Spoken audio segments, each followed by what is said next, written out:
Selamat siang, Bu Helen. Kami dari kelompok 5 akan menjelaskan tentang Games of Strategy pada bab 10.6. Pertama-tama kami akan perkenalkan diri kami terlebih dahulu. Nama saya Karen Sutrisna Setiadi. Nama saya Franska Gabriel Salisa Basuki Putri. Nama saya Muhammad Salman Zaki Wibowo. Saya Naksir Meka. Dan saya Usman Izudin.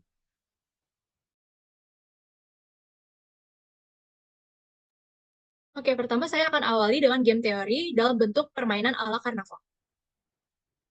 Jadi permainan karnaval ini terdiri dari dua orang pemain, yaitu pemain R dan pemain C. Jadi setiap pemain ini akan mendapatkan sebuah roda atau wheel. Pemain R akan mendapatkan roda baris yang terdiri dari 3 sektor, yang memiliki kemungkinan 3 langkah, dan pemain C mendapatkan roda kolom yang terdiri dari 4 sektor dan memiliki kemungkinan 4 langkah. Roda tersebut dapat dilihat di gambar sebelah sini. Pada setiap ronde, kedua pemain akan memutar roda mereka dan angka acak yang muncul akan menunjukkan nilai apa yang mereka dapatkan. Jika nilai yang mereka dapatkan bernilai positif, maka pemain R mendapatkan keuntungan dari pemain C. Sedangkan jika nilai yang didapatkan bernilai negatif, maka pemain R akan mengalami kerugian. Untuk bisa lebih jelas, saya akan masuk ke dalam contoh soal. Jadi contoh soalnya ada di sini, di gambar sini. Jadi jika roda baris menunjukkan angka 2 dan roda kolom menunjukkan angka 4, berarti di sini 2 dan 4, maka akan mendapatkan nilai min $4. Yang berarti nilainya itu negatif. Karena nilainya negatif, berarti pemain R itu mengalami kerugian. Sehingga pemain R harus membayar $4 kepada pemain C.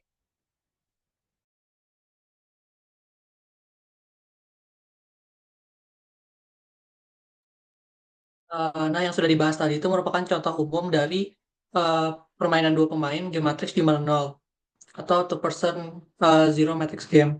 Nah, istilah zero sum ini berarti bahwa ada setiap permainan di mana keuntungan positif dari salah satu pemain dan dia tuh sama dengan keuntungan atau kerugian dari pemain lainnya. Jadi kalau dijumlahin tuh akan menghasilkan nol. Nah, digunakan untuk menggambarkan permainan dua orang di mana setiap pemain hanya memiliki jumlah gerakan yang terbatas. Nah, dari itu tuh dia bisa dimisalin ke bentuk matriks. Jadi di sini bisa dimisalkan AIJ di mana AIJ merupakan bayaran yang diberikan atau payoff dari pemain C kepada pemain R. Di mana jika pemain R melakukan langkah itu mewakilkan dari I dan kalau pemain C dia langkahnya diwakilkan dengan variabel J. Berikutnya untuk I sama dengan 1, 2 sampai M dan J sama dengan 1, 2 sampai N. Nah, imbalan ini tuh nggak mesti berupa uang, bisa juga berupa komoditas atau hal-hal lainnya. Nah, matriks yang ditampilkan di PPT ini itu disebut payoff matrix. Lanjut.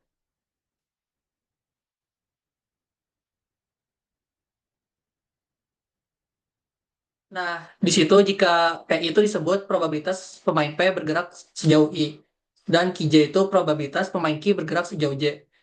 Di mana dari PI dan QJ ini bisa dibentuk dua vektor, vektor baris dan vektor kolom. Nah, di mana vektor yang P itu disebut strategi pemain dari R dan yang Q itu disebut strategi pemain C.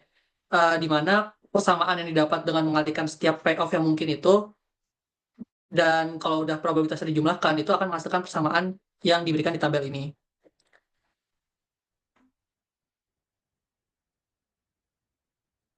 Nah, tabel di bawah ini tuh disebut equation 1. Nah, jika permainan dimainkan berkali-kali, expected payoff oleh pemain R kepada pemain C itu dapat dihitung dengan notasi dan persamaan seperti di bawah. Terus di sini ada vektor baris, vektor kolom Q. Itu rumusnya sama dengan P dikali A dikali Q. Yang mana itu sesuai dengan yang akan dicari di soal yang sudah dibahas sebelumnya oleh Karen dan akan dilanjutkan oleh Karen. Ya, dari penjelasan yang sudah dijelaskan oleh Salman tadi, sekarang saya akan masuk ke dalam contoh soal. Untuk menghitung ekspektasi, kita dapat mengalihkan P dengan A dan dengan Q.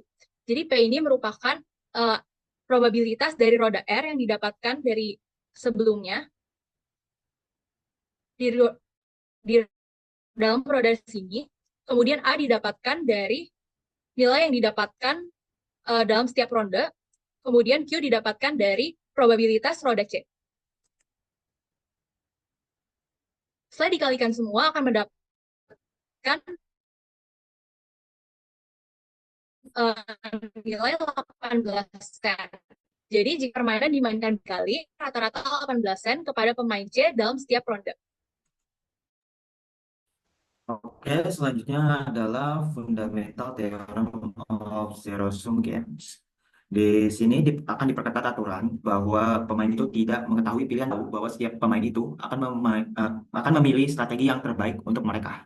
Nah, selanjutnya ini ada teorema 10.6.1 yang berbunyi itu untuk semua strategi P dan Q terdapat strategi P bintang dan Q bintang sehingga expected P bintang Q bintang itu berada di antara expected P bintang Q dan expected P Q bintang, di mana P bintang dan Q bintang adalah strategi terbaik untuk R dan C. Boleh selanjutnya. Ini bisa dibuktikan dari persamaan berikut. Lanjut. Si R itu akan memilih P bintang, akan tetapi tetap memperhatikan Q bintang. Sehingga si R itu harus mencegah expected-nya itu kurang dari V. Begitupun dengan C, harus memastikan ekspektasi payoff R tidak melebihi V yang dapat dicapai dengan strategi Q bintang. Di sini ada definisi pertama. Yang pertama itu ada P bintang, disebut sebagai strategi optimal untuk player L. R. Q bintang dikatakan adalah strategi optimal untuk player C. Sementara V sama dengan expected P bintang, Q bintang disebut sebagai nilai dari game tersebut. Untuk mencari P bintang dan Q bintang dapat dicari dengan saddle point, yaitu sesuai dengan definisi kedua, yaitu entry ARS di pi of matrix A disebut saddle point jika ARS ini merupakan entry terkecil pada barisnya, namun merupakan entry terbesar pada kolomnya. Game yang memiliki saddle point pada matriks payoff-nya disebut sebagai strictly determined. Selanjutnya, ini kita bisa lihat contoh di sini matriks 3 kali 3. Kita lihat 60 itu merupakan nilai terkecil untuk baris kedua, tapi merupakan nilai terbesar untuk kolom pertama. Selanjutnya, shadow point-nya itu kita dapatkan menjadi P bintang dan Q bintang, yang berarti strategi optimal untuk pemain R adalah selalu membuat langkah ke R, sedangkan pemain C selalu membuat langkah ke S. Selanjutnya,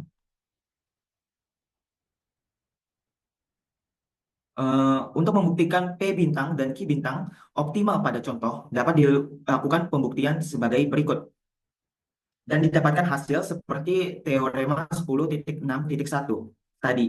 Nah, pada contoh tersebut yang hanya satu langkah itu disebut sebagai pure strategis, sedangkan yang lebih dari satu disebut sebagai mixed strategis. Selanjutnya adalah contoh dari penggunaannya, yaitu di sini ada dua kompetitor jaringan TV, R dan C, menjadwalkan program 1 jam pada periode yang sama. Jaringan R dapat menjadwalkan 3 kemungkinan program, dan C kemungkinan program. Eh, maaf, di sini C itu 4. Di mana jaringan itu tidak tahu program mana yang akan dijadwalkan eh, satu sama lain. Oleh karenanya keduanya meminta polling agensi yang sama untuk memberi mereka estimasi bagaimana setiap kemungkinan pasangan dari program jaringan. Jadi ditanya itu program apa yang harus dijadwalkan oleh setiap jaringan untuk memaksimalkan penontonnya. Kita lihat di sini eh, matriksnya menjadi seperti yang sebelah kanan ini. Lanjut.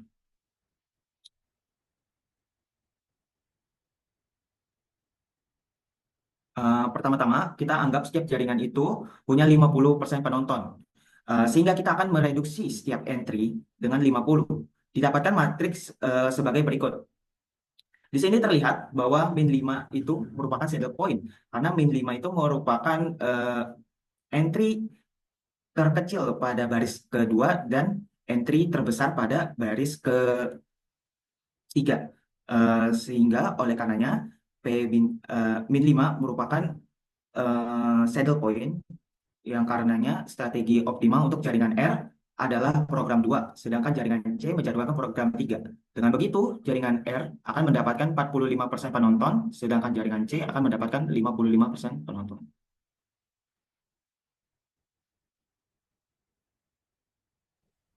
Oke, jadi saya akan menjelaskan permainan matriks 2 kali 2. Di kasus ini, matriks payoff-nya adalah matriks A dengan entry-entry sebagai berikut. Jika game ini strictly determined, setidaknya ada satu dari 4 entry-entry di matriks A yang merupakan saddle point, seperti yang sudah dijelaskan oleh teman saya Usman tadi. Jika game ini tidak strictly determined, maka kita harus menghitung ekspektasi payoff untuk strategi campuran dari P dan Q. Lanjut.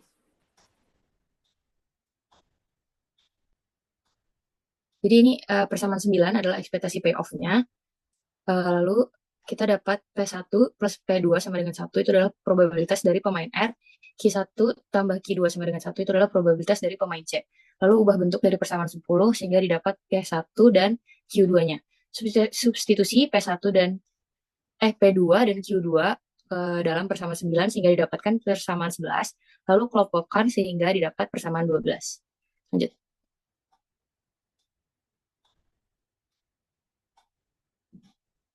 Lalu dapat persamaan 13, ini adalah strategi optimal dari pemain R dengan mengeliminasi Q1 lalu substitusi ke persamaan 12. Lalu nilai ekspektasi jika R menggunakan strategi optimal P bintang dan C menggunakan strategi sembarang Q ada di persamaan 14. Strategi optimal dari pemain C dengan mengeliminasi P1 itu ada di persamaan 15, lalu disubstitusi kembali ke persamaan 12 sehingga didapat persamaan 16. Persamaan 16 ini merupakan nilai ekspektasi jika C menggunakan strategi optimal Q bintang dan R menggunakan strategi sembarang P. Lanjut.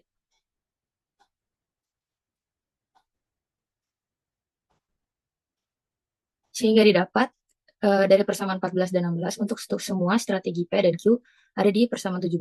Dalam game 2x2 yang tidak strictly determined, strategi optimal P bintang dan Q bintang selalu berisi angka antara 0 dan 1. Artinya, pemain harus menggunakan strategi campuran. Persamaan 17 menunjukkan bahwa salah satu pemain saja bisa menjamin nilai permainan dengan memilih strategi optimalnya, tanpa harus tahu strategi lawan. Ini menunjukkan kekuatan strategi optimal di game 2x2.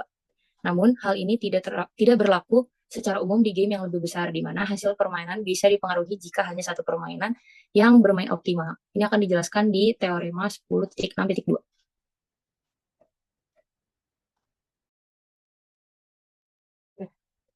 Oke, jadi di sini saya akan menjelaskan tentang strategi optimal. Seperti yang dijelaskan oleh Naka tadi, ini adalah penerapannya di teorema 10.6.2. Ini menggunakan rumus yang telah tadi ditemukan, dijelaskan sebelumnya. Jadi P bintang itu untuk mencari probabilitas di baris, kalau Q bintang itu lebih ke untuk probabilitas di kolomnya. Dan juga di sini dihitung ada value games-nya dengan persamaan berikut. Dan juga syaratnya sama seperti tadi, tidak strictly determined. Lanjut.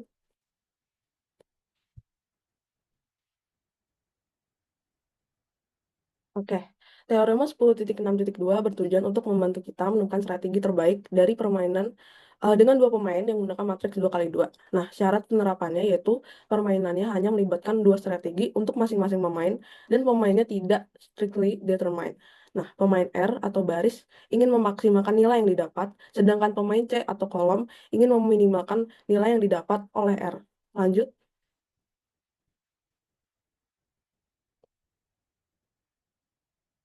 Nah, oke. Strategi optimal menurut teorema 10.6.2 untuk pemain R adalah P1 bintang dengan A22 min A21 per A11 tambah A22 min A12 min A21. Nah, untuk P2 bintangnya A1 1 kurang P1 bintang.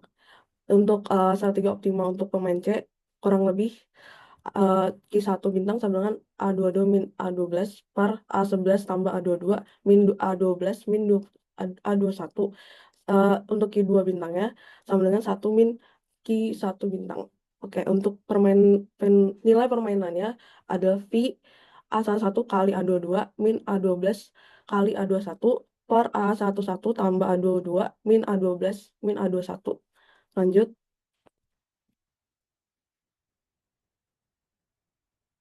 Nah, untuk contoh soalnya, jadi pemerintah ingin mengimunisasi warga terhadap virus flu dengan dua strain berbeda. Nah, tersedia dua jenis vaksin. Vaksin pertama efektif 85% terhadap strain 1 dan 70% terhadap strain 2. Vaksin kedua efektif 60% terhadap strain 1 dan 90% terhadap strain 2. Nah, matriks efektivitasnya dapat dilihat berikut. Lanjut.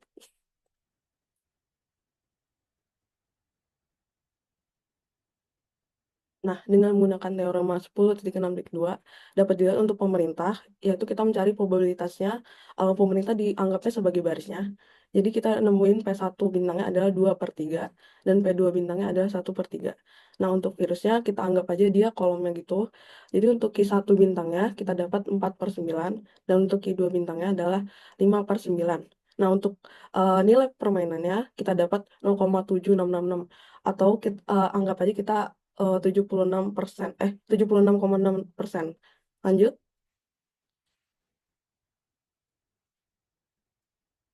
Nah, jadi setelah dari yang kita dapat tadi, dapat kita simpulkan, jadi strategi yang optimal pemerintah adalah vaksinasi 2/3 warga dengan vaksin 1 dan 1/3 warga dengan vaksin 2. Ini akan menjamin bahwa 76,66% warga akan kebal terhadap virus apapun, distribusi strain-nya. Nah, sebaliknya, jika virus terdiri dari 4,9 strain 1 dan 5/9 strain 2, maka hasilnya juga akan menghasilkan 76,66% warga yang kebal. Tidak perlu strategi vaksinasi apa yang telah diterapkan oleh pemerintah.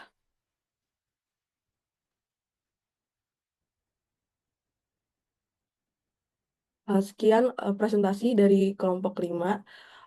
Terima kasih, Bu.